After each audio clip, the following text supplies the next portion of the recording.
What's going on, Soapy Spacers? It's your boy Soapy Space, and welcome back to the anime tier list part 2. Now, for those who are new or haven't seen the very first episode, I highly recommend you go down to the bio. I have set down a link to that first video. I'll also show a little image right here so you know which one I'm talking about.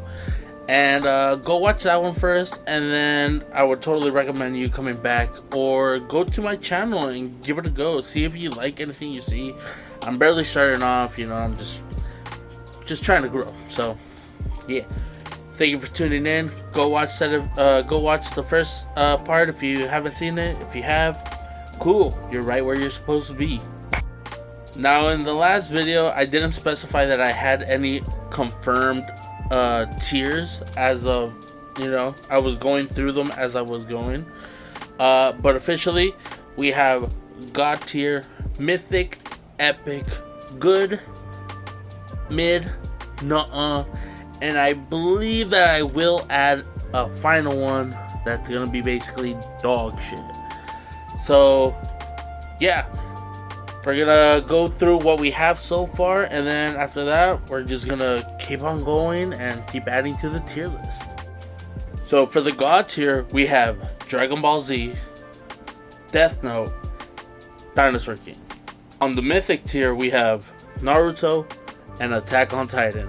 So for the Epic tier, we have Kuroko no Basket, The Way of the Household Husband, Beastars, Yu-Gi-Oh, and One Punch Man. For the Good tier, we only have one entry so far, and that's The Devil is a Part-Timer. For the Mid tier, we have two candidates. So far we have Bento and Tsukumomo. For the Nuh-uh tier, we have Boku no Pico. And for the final tier that I added for dog shit, we haven't had anything since I just added it right now, so yeah, no dog shit so far. And with that, we wrap up what was on the first video. And yeah, like I said, go watch it so you can see my explanations to why each one of these is where they are. And yeah, let's keep it going and let's see who's the next entry for my anime tier list. Let's go! Our next entry is gonna be Baki. So Baki Hama is basically a martial arts prodigy, and he goes through like all these intense training situations, fights, and the only singular goal that this guy has is to defeat his father, who's considered the strongest creature on earth. Not fighter, not human, the strongest creature. Like, his dad is so powerful that this fool went up against the US Army and took a nuke to the face and survived. Like, that's how strong his dad is. So yeah. Now for the Baki series, I'm gonna be mentioning the 2020 version, the one that's more recent, because even though I like Baki, I haven't finished the original because I can never find the full length like actual anime to watch it, but I have found a site where I can, so yeah, it'll be here soon. But until then, we're talking 2020 Baki and up, so let's do it. Baki honestly has going for it. Like, it has a lot going for it. You know, you got those epic fights, you got those cool ass characters like Hanayama, Pickle, Jack Hanma, Yujiro Hanma, Baki himself, Dopporochi. Like, all these fools are just like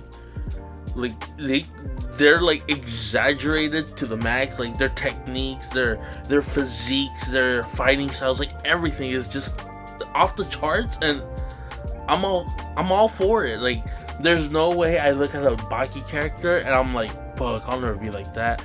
Those fools make me go, oh, I could totally do that. Like, that's how awesome it is. It just makes you want to do stuff that you know you cannot do in real life. Honestly, Baki has some very good arcs in my opinion. I really enjoyed the Pickle arc when they introduced Pickle, because my god, that guy was a monster. His fight with Jack was like, ooh, it was just amazing. The Prisoner arc was pretty good too. I like that one. The one with the Miyamoto? Was it Miyamoto? One sec. Yes, I was correct. Musashi Miyamoto. Like, that arc was pretty good too. The way they ended it, I know, that's how it happens and stuff, but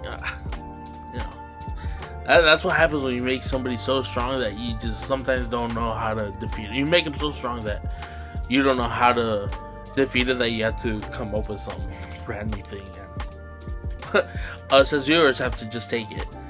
The one thing I am looking forward to is the sumo arc. I hope that that it is on its way or in production, because that I love that arc. The sumo arc, can't wait for it. 10 out of 10. I can't wait for it. With that being said, I will admit it is not perfect. There are some things where you're just like, I guess, but other than that, I'll give Baki a mythic tier, a 9 out of 10, because my god, phenomenal show. Let's go to the next one. So for our next entry, we're gonna go with Agiretsuko. Retsuko is a 25-year-old red panda working an exhausting, thankless accounting job at a major trading firm in Tokyo. And throughout the day or the week that she's working, she gets super flustered, overstimulated, frustrated, and the only way for her to expel all of this hatred, all of this exhaustion, all of this frustration, she goes to a karaoke spot and sings hard metal. So Agiretsuko was pretty interesting because honestly, the only reason I watched it was because of the animation. I was scrolling through Netflix, and I was like trying to see what was next, what I wanted to give it a try and all this stuff, and I saw it and I was like, oh, let me see what it's about. That shit was funny as heck. Like, the scenarios that go in this show are so funny. Like, I was laughing like majority of the episode. And it's not only a comedy, it has a whole lot of like slice of life and like drama, and like it's to the point where you relate to it. Like, she works at an office, she works at a job that she doesn't really like that much, but she does it anyways because obviously you need a job. Her boss is a total ass to her. She has co-workers who try to help her out through like every bad thing that she goes through. There's like a little bit of romance, there's a little bit of drama, some jealousy. But the thing about her is, she seems normal, she seems like the quiet girl. But the only way she gets to relieve that stress after work or after something bad happens in the day, she goes to a local karaoke place and she sings heavy metal. That's her way of letting out the frustration. She sings heavy metal, and I'm all for it. That shit's fucking awesome. The animation is pretty good. I have no problem with the animation, the character designs, the art style. It's all cool. I love it. I'm all for it. When she goes berserk mode while singing, that's awesome. I love like all the effects that they add for it and all that stuff. So honestly, for Agiretsuko, I give it a mythic tier. I really liked it. I'll put it like that high up in my anime tier list, and I wish there was more shows like that, but unfortunately you can't duplicate something super good. Yeah, mythic tier, hella recommend it. Go watch it. It's on Netflix, and it has a special too, so give that one a go too. On to the next one. On the tier list, we're gonna go with Boruto. Set in a peaceful era following the 4th grade ninja war, Boruto follows Naruto's son, Boruto Uzumaki, as he resents his father's Hokage's duties and carves out his own path to become a shinobi. Now, I know a lot of people are not fans of Boruto. A lot of people despise Boruto, but the person that I am gave it a chance, and I'll admit, when I first started watching it was it was pretty slow paced. It was like slow to the point where I would get a little bit bored. But if you do give it a chance and give it time, it does speed up a little bit, you know. Animation stays kind of wonky for like the first, you know, arc, first couple, you know, episodes, and then it slowly progresses and gets better as time goes by. So, you know, just give it a chance. You know what, like, just once you get past that first hurdle, you know, everything else will be, you know, it'll be fine. Like, it has a new group, basically like the Akatsuki, but not the Akatsuki. There's like more Otsutsuki members introduced into the series. Some of the arcs are pretty interesting. You know, there's a prison arc. I think there's a second prison arc that has a bunch of freaking dinosaurs, and that's a win for me. I don't know about you guys, but I think that's a win. Overall, Boruto kept me entertained, kept me coming back, even though, you know, it was a little slow, like I said. But I would recommend it just to give it a chance. You know, no harm in trying it. If you don't like it, that's fine. You can, you know, drop it whenever you want. But I sincerely recommend it for people to give it a try. And yeah, for that reason, I'm gonna give it I'm in between good and epic. But for the sake of this tier list, I'm gonna put it in the good tier. I'll leave it at that, and we're gonna move on. Next entry that we have is Fairy Tail. Fairy Tail basically follows Lucy Heartfilia, a young celestial wizard who joins the notorious Fairy Tail Guild. And together alongside Natsu, Happy, Gray, and Urza, they complete jobs, fight dark guilds, and uncover dark secrets tied to the immortal black wizard Zeref. Now, just like Boruto, a lot of people did not like Fairy Tail because of its overplayed theme of friendship, and like, with the power of friendship we can defeat anybody. And I get it. Like, if somebody sees something so many times, like, they're gonna get tired of it, you know. But in my own opinion, I didn't mind it, you know. The characters are pretty cool. Like, some of their magic powers were pretty unique. I've never seen some of these.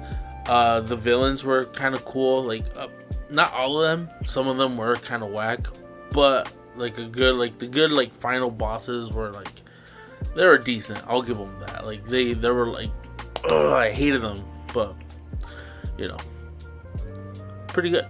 And it has its moments, it has its dramas, it has its action scenes.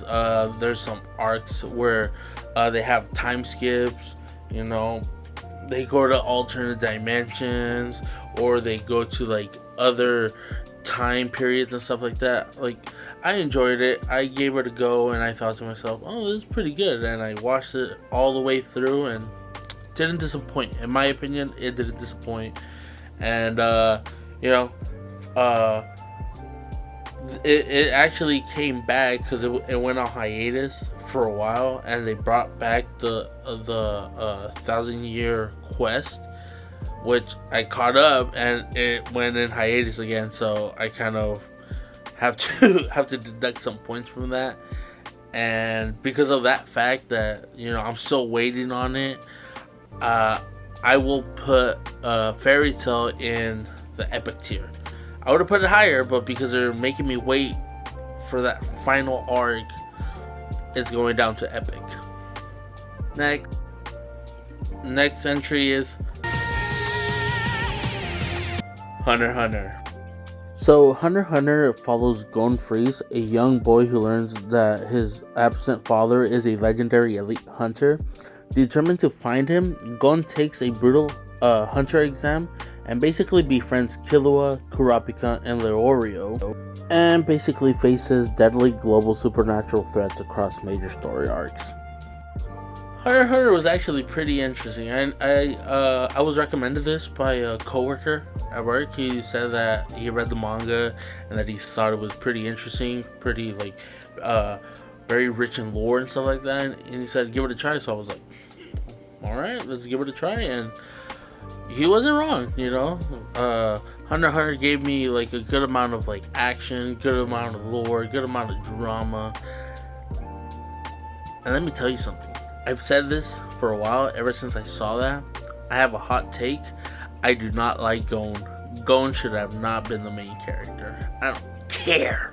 And I know everybody's gonna be like, "What are you talking about? Gon has it's great. It's amazing. He was perfect."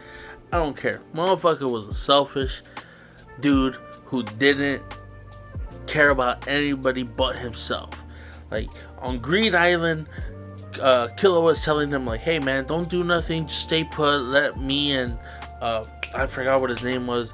Let us do our thing. Just stay here. Don't do anything." He's like, "All right, I won't do anything." They leave. What does he do? He leaves and does whatever the hell he wants. And I was like, dude, why are you like this? Like, I was like he did that several times throughout the series, if I remember right. Like, I did not like Gon. Gon got on my nerves so many times. I always thought that Killua should have been the main character. My favorite character is Killua over Gon every single time. Doesn't matter. Yeah. Obviously, my favorite arc was the Chimera Ant arc. Like, that shit was gnarly as heck. Miura, like, dude, that fool, like, is a newborn that has the intelligence beyond of a human. Like, he just, like, he learns so fast, he adapts so fast that he's like so dangerous. And like that fight with what's his name, old man Neduim, I was like, dude, like that whole death when he pierces his heart and stuff like that, like, and the whole Nuke gives him amnesia because he doesn't remember because of the impact of it. Was like that whole arc was so sick. I'll give it to Gon. He fucking popped off when he transformed and shit. But other than that, you know, hate the guy. But yeah, Hunter x Hunter, I'll place it in the epic tier. Gave me good fighting scenes. Sometimes it gave me a good laugh. The drama was pretty good. Made me hate a character. When I hate a character, that means the series is pretty good. So yeah, epic tier. And I'll leave it at that. Let's go to the next one. Next up, we got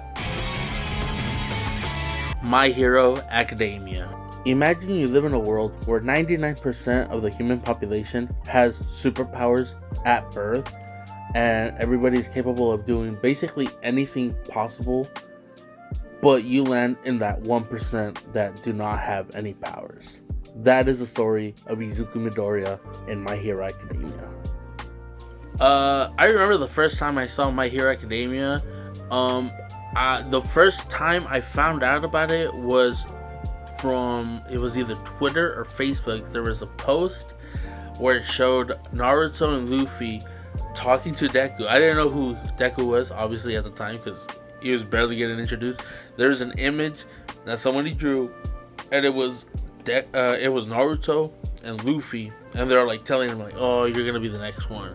You're gonna be the next great one." And like they showed Deku, and he's like all crying. I was like, "Who the hell is this dude?" And then it cuts to a panel where like Luffy and Naruto are talking to each other, and they're like, "Oh yeah, he's gonna be great. He's gonna be one of us one day, you know." And then this shows the frame, and it's like Goku, Ichigo, Naruto, and Luffy, and it's like, and I was like, what the hell is this? And then after that, you know, like probably like a month later, like My Hero drops, and I was like, whoa, what the hell is this? And like it caught my attention, that's for sure. The story was pretty good. Like basically a dude who lives in a world full of superheroes has the luck of being in that 1% that doesn't have a superpower. And, you know, you follow his story where he's like, you know, he wants to be a hero, but, you know, he doesn't have powers, so he can't do it. And then he meets his idol, which is this big superhero, like, freaking popular in Japan, All Might. He becomes his, who becomes his mentor. He trains him and all this shit. And then, you know, eventually he gets a power gifted from All Might. and you know, we just follow his story of how he becomes the greatest hero. And you know, it has good villains, good characters. I like the description of powers, of how some powers can do this but others can't, or like the scientific terms for some of the powers. I really like that. It really drove really deep with that kind of detail, and I respect shows that do that. Like, if you put in the time to explain something in full detail like that, I respect you. Another thing that I really liked was the character development. A lot of characters started off a certain way at the beginning, and then as the show slowly progressed, you started seeing the change in that, and I really got to give it props for that. The finale was good. It was really good. I really enjoyed it. I liked it. Got a little sentimental because obviously, you know, when I started it was when it first came out, and then, like, you know, up to date until it finished. I didn't read it, so I got the whole thing like in the anime. It was like boom, right there. So yeah, honestly, I would have to give My Hero Academia a mythic tier. I know a lot of people are gonna be like, what are you talking about? It's my tier. I can do whatever I want. My Hero Academia, mythic tier. Next entry we have Bleach. So basically, Bleach follows Ichigo Kurosaki, a teenager who can see ghosts, and basically his life changes when he meets Rukia Kuchiki, a Soul Reaper, because she gives him her powers to fight evil spirits known as Hollows. Ichigo must then protect the living world and journey into dangerous realms to save his friends and his loved ones. Now we're going to move on to the second member of the big three, Bleach. I really enjoyed Bleach from the start. You know, it had its unique art style that was kind of, it wasn't simple, but it made it seem simple. Not too much shading. You know, it had that little classic like lines that go under the neck and all that stuff. But like, the animation was pretty good. I liked how Kubo did his art style. It's very memorable.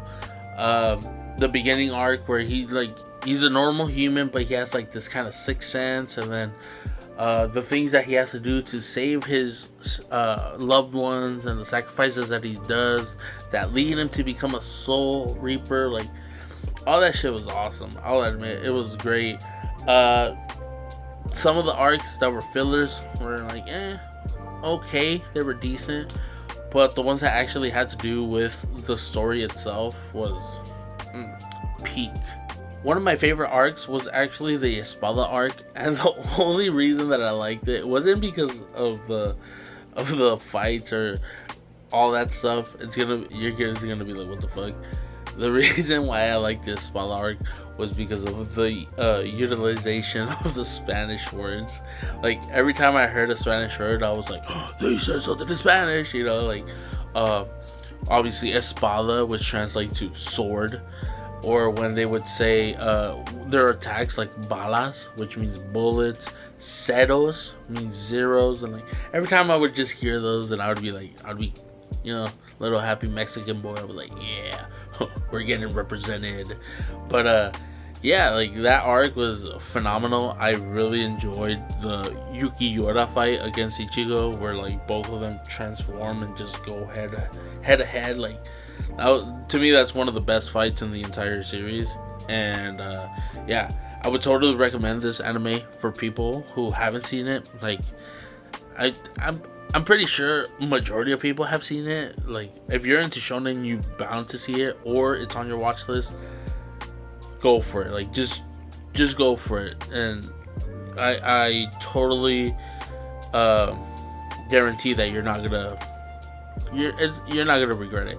And also, I'm still waiting on the 1,000 Year War. Like, that's just taking forever. Like, what? Like, they released the 3 episodes, and then like I haven't heard anything from them.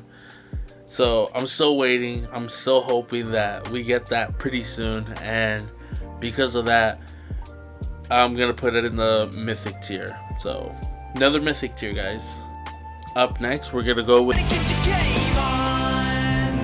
Yu-Gi-Oh! GX. Yu-Gi-Oh! GX follows Jade and Yuki attending the Elite Duel Academy. The series starts as a light school comedy before turning into a dark and parallel dimension battles ancient evils and Jaden confronting his own inner demons.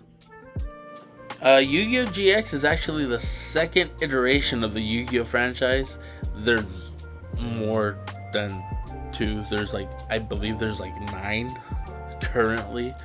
I haven't gone that far, obviously, but GX had a very unique take. I believe it takes a few years after the original Yu-Gi-Oh! Because there's a scene in the beginning where the main character, Jaden Yuki, bumps into an already adult Yugimoto, and he sounds exactly like the Pharaoh, but they don't show his face. They just show him from right here, and he's like, "Oh, you're a duelist, huh?" All that stuff.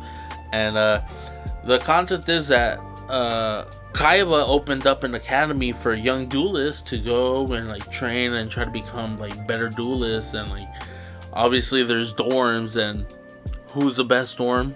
Obelisk, the Tormentors, Blue.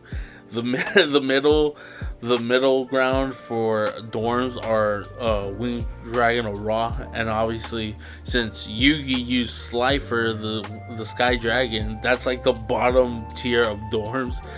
So if you get Slifer, the Red Dragon, you basically suck because it's Kaiba, it had its unique take, new monsters, new characters, new trap cards, new spell cards, and all that stuff. Kept you on your toes.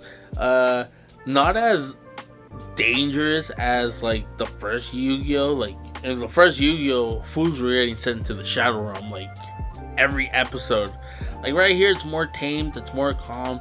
There is conflict, but it's more like conflict inside of the dorms. There's always something small going around, and it always revolves around the school, and never how in Yu-Gi where they would have to go around the world to a different location to do something. Not that hardcore, but it has its moments.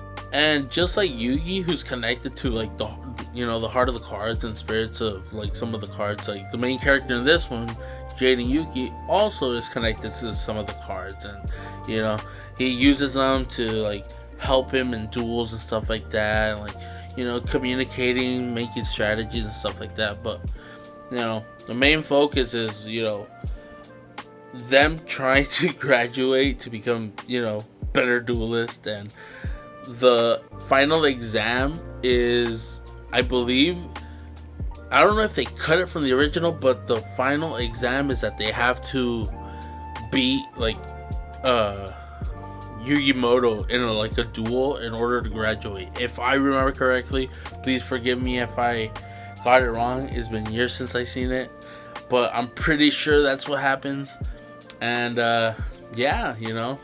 obviously I totally recommend this. If you've seen the first Yu-Gi-Oh, go ahead and give this one a try. You might like it, you might not, but you can't you won't know unless you try it. Correct? So with that in mind, I'm gonna give Yu-Gi-Oh! GX also an epic tier. I'm gonna put it right next to the original because why not? Next up we got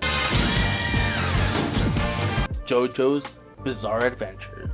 JoJo's Bizarre Adventures is a multi-generational journey following the members of the Joestar family. Each part features a new descendant nicknamed JoJo, battling supernatural forces, ancient vampires, and psychic warriors across different eras. So basically, JoJo's Bizarre Adventures is an anthology. It follows different characters, which are all from the same bloodline, known as the Joestars. They all have a brand, a star on the back of their neck. That's how you can identify them. The first arc starts off with Jonathan, which is not the most important guy, but he's important because that's where the majority, the bloodline starts, and he has his evil stepbrother named Dio, who's a fucking dick, who treats him like shit. This fool murdered his dog. Dio murdered Jonathan's dog just to get him mad. He took his girl's first kiss in front of him just to get him mad. Like, this fool was a douchebag, you know. And you know, as the series progresses, you follow each descendant of Jonathan, and you get with like Joseph Joestar, you get Jotaro and Josuke. Like, you just go down the line, like different generations of this bloodline, and each one of them has like a different adventure. But the thing about it is that Dio, that guy from the first arc, becomes like a vampire at one point, becomes immortal, and he just basically says, I'm not gonna die, I'm gonna ruin like your whole bloodline's freaking like lives, like every generation of Joestar, I'm gonna ruin them, you know.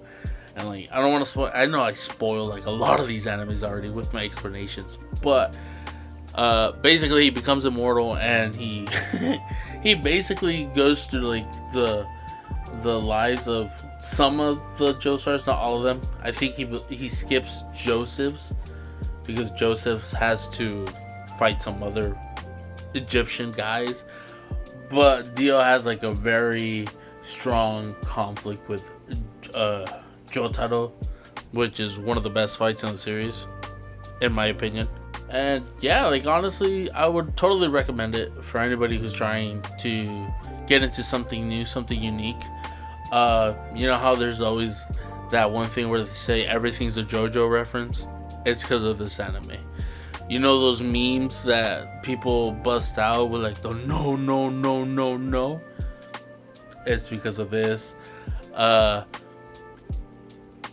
Every arc has its own villain. Every arc has its own conflicts. Every arc has its own like characters that have stands, which is something that you'll learn as you progress through the series. The first arc doesn't have that. The stands are later introduced into the series. And yeah, honestly, this is gonna be like, oh, what the fuck to some of you, but I'm gonna put JoJo's Bizarre Adventures in God tier because everything's a JoJo reference. This series was fantastic. It's unique. It was something new, and honestly, I feel it deserves to be there. Next, now we're going into Berserk. Berserk is a dark fantasy that follows Guts, a brutally raised mercenary who joins the charismatic leader Griffith and his band of Hawk. After the catastrophic betrayal known as the Eclipse, Guts embarks on a relentless quest of vengeance while protecting his traumatized companion Casca. Alright, if you haven't seen Berserk and you haven't heard of it, you know, you're gonna be in for a ride. Because my god, this anime was not hard to watch, it was just like devastating. Like, the main character goes through so much, like so much. Like, you probably think like some anime characters suffer, like this guy, first place in my opinion. Like, he, like, okay, so imagine your mom was murked, hanged, and you know, you're born from her dead body. That's how he came into the world. He was born from his mother's hanged body. When he was adopted by his stepmom, or like new adopted mother, she died because of the plague, and then some band of like mercenaries and thieves adopted him, and they trained him to become like them, like a thief and all that. But they also abused him. His adoptive father basically SA'd him like so many times that he Guts murdered, like the guy's name is Guts. He murdered his stepfather because of all the trauma that he gave him, and like he was like all out alone in the world and stuff like that, until he met a group of bandits called the Band of Thieves, and he befriends the leader, which his name is Griffith. Fuck that guy. And he just joins them, and he like finally feels like he belongs. Like he befriends like everybody in the group. His best friend's the leader, you know, the his best friend's girl, kind of likes him and stuff, and stuff like that. But my goodness, like, you're gonna go in, you're gonna go in, and you're gonna be like, damn, like, this was life sucks. And then as the story progresses, it's like, oh, like, not even close. So, without spoiling it, gets betrayed. So much happens to it. Like, his whole group gets, and it's like a very, very dark story. I would like, if you're not into dark anime like that, I would totally recommend it. But gradually get into it. Don't like boom in one go, because you're not gonna get traumatized. You're just gonna be like, oh, what the fuck? Like, ugh. Why? And I haven't said this at any point. Read the manga. Unfortunately, the author has passed away, so it wasn't completed. But I think, if I'm correct, they're still continuing it. But you should read what's already there, because, RIP. But regardless of the fact of that, I love the story, the characters, the drama, the suspense, the weight of his life is like, you could feel it. Like, I was like so devastated when I finished it. I was like, God damn, dude, like, I feel bad for you. I am sorry. But yeah, with all that in mind, I know a lot of you are probably gonna know what I'm gonna say. Berserk is going in God tier, because it deserves to be there because of everything that he went through. And by God, fuck Griffith. Alright, moving on. Next entry, we're gonna go with the original Dragon Ball. So Dragon Ball basically follows a young Goku when he first started. It shows him going through his journey as a warrior, meeting Bulma, engaging in the whole search of the Dragon Balls, meeting Master Roshi, embarking on his martial arts training, and it's basically the come up of Goku before he became the ultimate warrior that he is known as today. With the original Dragon Ball, it was pretty cool because it had what Dragon Ball Z has, like martial arts and wise, but it wasn't originally a martial arts anime like that. It was more like a comedy adventure. Like, the whole thing was like basically searching for the Dragon Balls, Goku meets Bulma for the first time, and they team up in order to look for the Dragon Balls because Bulma wanted a wish for a boyfriend. Yeah, that was the whole reason why Dragon Ball started, because Bulma wanted to wish for a boyfriend.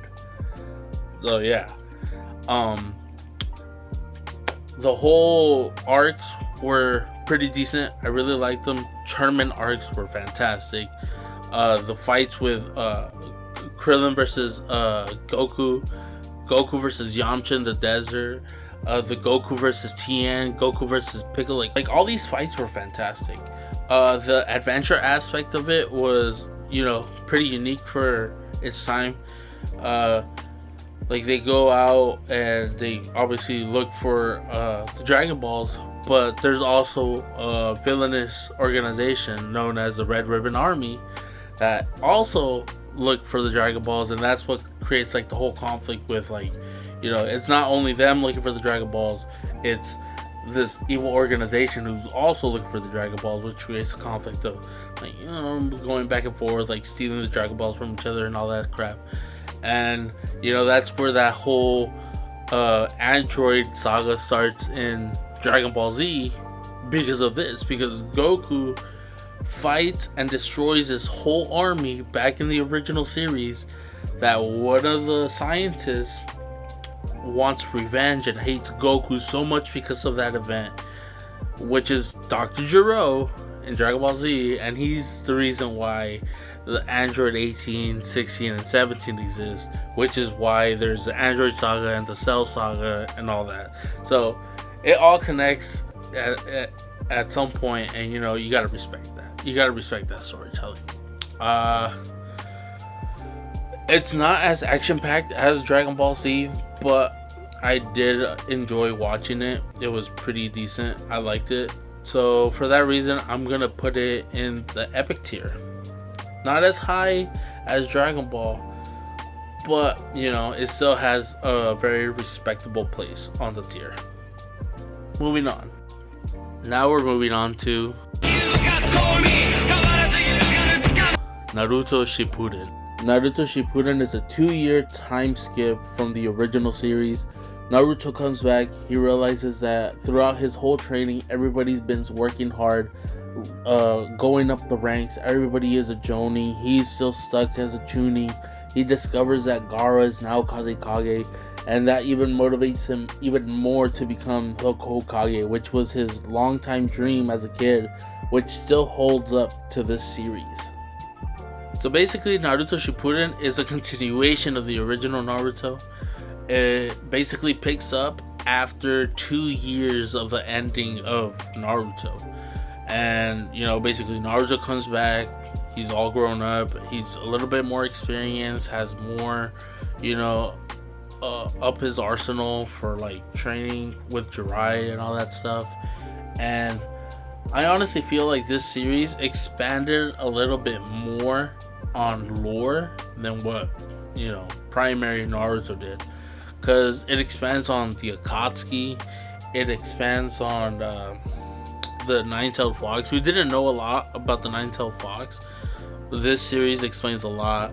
It explains the whole Akatsuki and their purpose.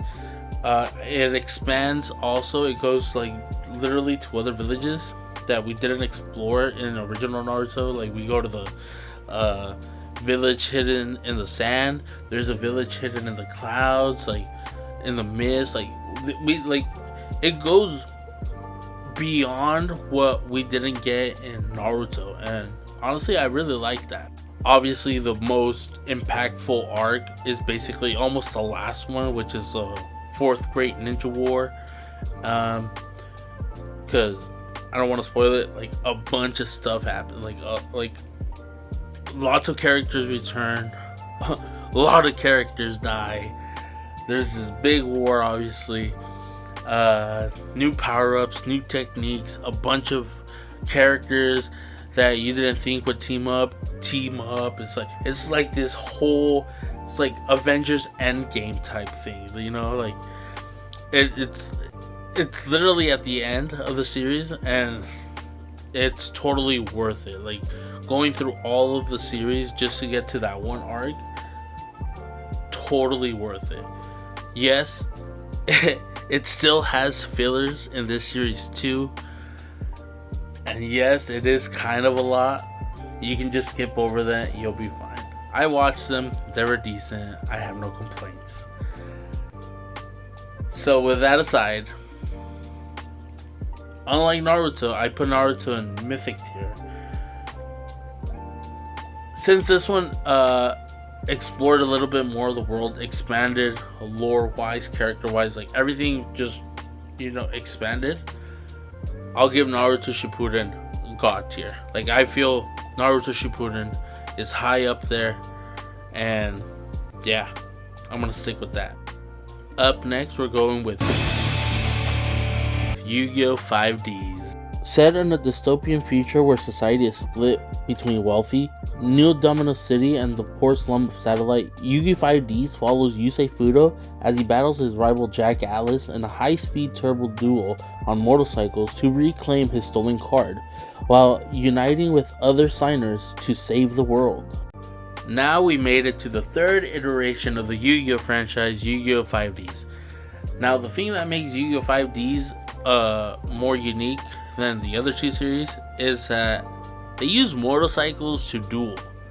Like you pop up on a motorcycle and then you go on the freeway basically, and you just start dueling with another guy on a motorcycle. Like what? And obviously this takes way into the future after GX, obviously. This fool's name is Yusei Fudo, and just like Jaden and Yugi, this guy is also connected to like spiritual creatures. I don't believe they're from the deck that he uses, but they're like connected to like the monster cards and stuff like that. Some of the arcs, one of the arcs I believe has to do with like the, oh my god, what are those? They're like these famous carvings on the ground, like images of animals. I forgot what they're called.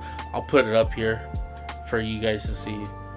But yeah, one of the arcs takes place like around that theme, where some of the cards those carvings become the monster cards, and like they're like super legendary creatures and stuff like that. And Yusei and his group have to go up against like members who awaken these creatures, and it's like basically like apocalyptic. Like 5Ds actually raised the threat to like apocalyptic compared to like, obviously Yu-Gi-Oh was like, oh, Shadow Realm, that like if you lost Shadow Realm, you're basically dead.